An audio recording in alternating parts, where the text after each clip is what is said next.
Hi all, Rick here. So, I'm a huge Mass Effect fan, which is probably not a surprise, and even to this day, with the franchise being quiet for so long, I will still seize any opportunity to talk about it. So imagine my excitement when a teaser trailer was announced revealing the warming up of the franchise that had been put on ice for some time since Andromeda. An early teaser trailer doesn't give out much, but I've been scouring every frame for as much information as possible to see what I can garner, so let's take a look. It's been mentioned by BioWare's Michael Gamble that we shouldn't count out Andromeda altogether, despite the trailer seemingly revealing characters and things from the Milky Way galaxy. So the game itself may be a sequel to both Mass Effect 3 and Andromeda. This might be the reason for the two galaxies being present in the opening shots. Despite this, we see a cowled figure, presumably the same character who finds the broken N7 armor piece, walking over the wreckage of a crashed Reaper, again confirmed by Mike Gamble. The Reapers were a threat present only in the Milky Way galaxy, as far as we know, and were destroyed, or controlled, by Shepard at the end of Mass Effect 3. These galaxy-scourging sentients seem to be wrecked in this trailer, so perhaps the story may be taking one of the multiple endings of the Mass Effect trilogy and making it the canon ending. In this case, destruction would seem most likely. This would kind of be the only way to directly continue within the Milky Way galaxy, unless the setting is radically different for every iteration, as one ending sees all technological intelligence and organic matter melded into a new life form, the synthesis ending, while another involves allowing the cycle of Reaper harvest to continue, resulting in the wiping out of all life in the galaxy. However, if destruction is the canon choice, then AI like Edie and the Geth would have been wiped out, but not the knowledge of how to create more, so we might still see AI in this game. In any ending, Commander Shepard dies, except for the Easter egg at the end of the Destroy ending with a high enough ready rating. This wouldn't be the first time that BioWare dropped an ending, as Mass Effect 2 could finish with Shepard and their entire team dying, which couldn't take place for Mass Effect 3 to occur, so they've done it before. In this way, Dr. Liara T'Soni survives all three games, the young Asari maiden being only 106 in Mass Effect 1, and the figure who we see find the N7 helmet fragment does seem to be Liara, although with a few more wrinkles than last we saw her. Asari have a very long lifespan, broken up into stages, from the Maiden, ending around 350, usually marked by the desire to learn and experience, the Matron stage, which is often the familial stage, and the Matriarch stage, which begins at 700.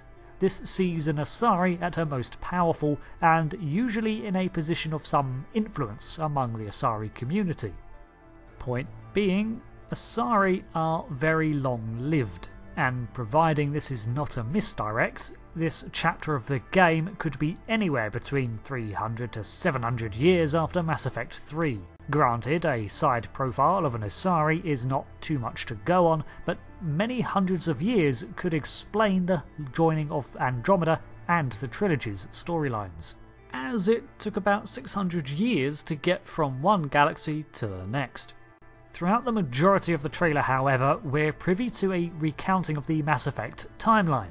We get Houston talking to the Eagle, which I assume is the moon landing, and then we get the events of the Relay 314 incident, the first contact between humanity and the Turians.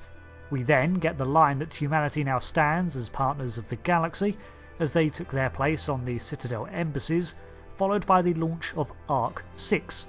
This is a bit strange, as there were only 5 Arks. The vessels launched from the Milky Way to Andromeda that carried the various species to their new habitats. If we count the Nexus, the station hub ship, then the 6th vessel would have been the Kila Salai, the Quarian stasis ship. These vessels were all launched pre-Reaper invasion, and the Kila Salai was the last known Ark to depart the Milky Way. We then get the emergence of the Reaper threat and a flyby of a busted up mass relay, something that happens in most of the endings too, although the extended cut ending reveals that the damage to the mass relays was repaired in time, ensuring interstellar travel could continue. Speaking of that destruction, it's not the first time an N7 helmet, presumably Shepard's, has been found amid snowy debris. Mass Effect 2 saw the commander's remains, a very dead commander's remains, recovered from Alchera's icy surface, the Normandy crash site. This is notable for Shepard's subsequent Lazarus-style rebirth at the hands of Cerberus. So, are we going to see a similar rejuvenation for the main character? Probably not. The likeness between the two events is probably more of an allusion to the rebirth of the story. As for the figures that make their way off the ship beyond Liara, starting with the ship itself, the small vessel is one of standard Council design and, judging by the text on it, human involved. But with Mass Effect, much of the technology is rather uniform due to the common ancestors shared by the tech and the closeness of the Council races. So again, a bit hard to tell. When it comes to the figures, one of them is clearly a Solarian in posture. One seems to be an Angaran from the form, and I think the biggest is a Krogan. Hard to tell from the distance, but the species tend to maintain unique silhouettes, such as the Krogan domed armour. If the middle is Angara, then it hints that not only is interstellar travel up and running, but over the next few centuries, at least 400, then a method of reaching the neighbouring galaxy has been established. Although this trailer looks to be set in the Milky Way, I'm wondering if this Ark 6 might yet be another wave of Milky Way pioneers leaving post-Reaper invasion for the habitats in Andromeda, and Liara is among them. After all, Tassoni knew of the Andromeda Initiative, but if this is the case, then the framing of the timeline in the trailer doesn't seem to match what we're seeing. So I'm pushing for at least 800 years after Mass Effect 3's ending. What would be around at this time, and what plot threads are left open from the original trilogy? Well, Krogan also have centuries-long lifespans, but Rex was already pretty old, but maybe Grunt would still be alive. In terms of unresolved issues, we still have the mystery brought up in Mass Effect 2 by Tali and the Quarian team on Haestrom. That system's sun was burning up due to strange dark matter behaviour, and while supposedly merely a scrapped plot thread, it remains an unanswered mystery in universe.